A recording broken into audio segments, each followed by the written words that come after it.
Hello, this is CaptainBollox speaking and welcome to my first video of a series of pointing out intentional deceptions through the media by religious fanatics.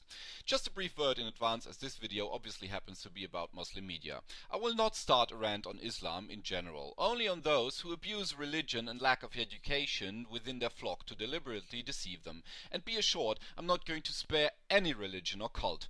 May it be Christianity, Judaism, Scientology, Jehovah's Witnesses, you name it, or in this particular case, Islam. So let's get started, shall we? So recently I stumbled across this video and was shocked by the factual ignorance through which its viewers are falsely informed about history and geography, and I was also shocked by the justification of immoral Islam doctrine, so I decided to clarify a few points made here.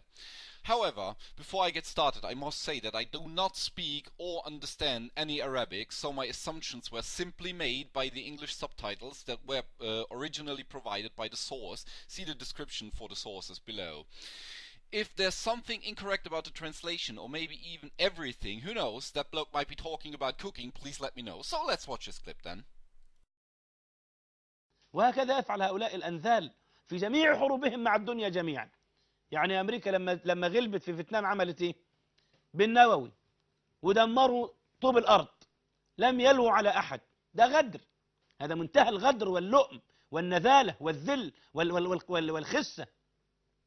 وما تفعله أيضا في العراق، وما تفعله في أفغانستان، وما يفعله اليهود في فلسطين، وما يفعله. Okay, now, first of all, US military withdrew from Vietnam in 1973 after basically being defeated. Yes, that's right, they didn't win that war. In fact, they waved the white flag and left, leaving a huge mess in a torn-up country similar to the current events in Iraq. While already face-palming while this presenter made the statement about Vietnam, I was just baffled by the following claim that the US has dropped a nuclear bomb onto Vietnam after it has been defeated. I'm sure most people do know that the first and only nuclear bombs ever used in a war were dropped onto Hiroshima and Nagasaki in Japan. Which is fairly close on the map to Vietnam, but not quite the same country, is it? Besides that, as I already mentioned, the US military withdrew from Vietnam in 1973, nearly 30 years after the nuclear bombs have been dropped onto Hiroshima and Nagasaki. Different war, different country, and different decade. Just to clarify my point here, I'm not trying to educate anyone here about history and the most well-known facts from the past century. I'm simply trying to gain awareness of how manipulative media can be and is still being abused by people such as this presenter. كل ملة واحدة وشتان بين تعاليم النبي الأكرم صلوات الله وسلامه عليه حتى في الحرب. يعني حرب المسلمين أحسن من سلم هؤلاء الكلاب. So let's go on then. Oh dear. So the war of Muslims is better than the peace of these dogs. Well, no. There's no war better than the other. They're all dreadful and only lead to death, poverty and misery. شتان بين تعاليم النبي الأكرم صلوات الله وسلامه عليه حتى في الحرب. يعني حرب المسلمين أحسن من سلم هؤلاء الكلاب. ربنا يقول لا إكراه في الدين، فمن شاء فليؤمن ومن شاء فليكفر. ده ابتداء. لكن اللي يخش بقى الإسلام ينفع يرجع؟ لا، ما ينفعش يرجع. ده قصة تانية. ده دخل وذاق ورأى كمال الإسلام فلا يحق له الرجوع، ما عادش بمزاجه. There's no coercion in Islam. To be fair, he states that anyone is free to believe whatever they want, but as soon as they decided to convert to Islam, there's no way back. That's rather contradicting, isn't it? So what are the possible consequences you would have to face for apostasy?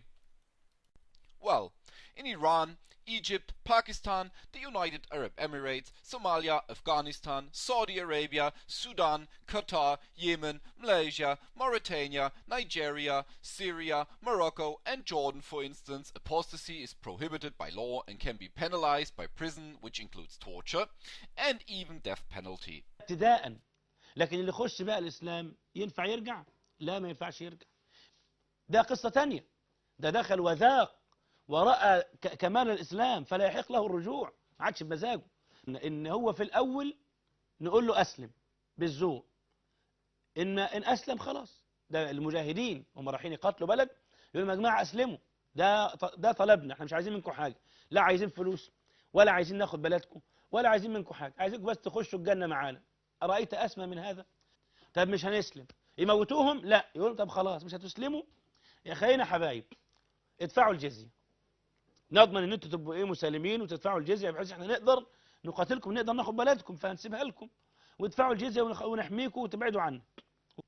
قال فانهم ابوا فاستعن بالله وقاتلهم. طب انت قلت لهم اسلموا قالوا لا، ادفعوا الجزيه قالوا لا، يعني انتوا بقى ناويين شر، ناويين شر، خلاص نقاتلكم. Fair enough, one would say. Don't convert to Islam then, and you have nothing to fear. Wrong again, mate. Here's where it gets criminal. And I'm speaking of organized crime, such as practiced by a mafia. Basically, they're saying you don't have to convert, but if you don't, you have to pay us a poll tax, and we make sure that you are safe. It's just like when you're running a restaurant and some well-dressed gentlemen walk in and at first nicely ask you to pay a protection fee, else they can't guarantee for your business or personal health security. No coercion in Islam, so if you don't want to convert to Islam, you must have evil intentions. What a giant load of bollocks. Thank you for watching. You may subscribe to my channel to see future videos if you want, but if you don't, you have to pay me a poll tax.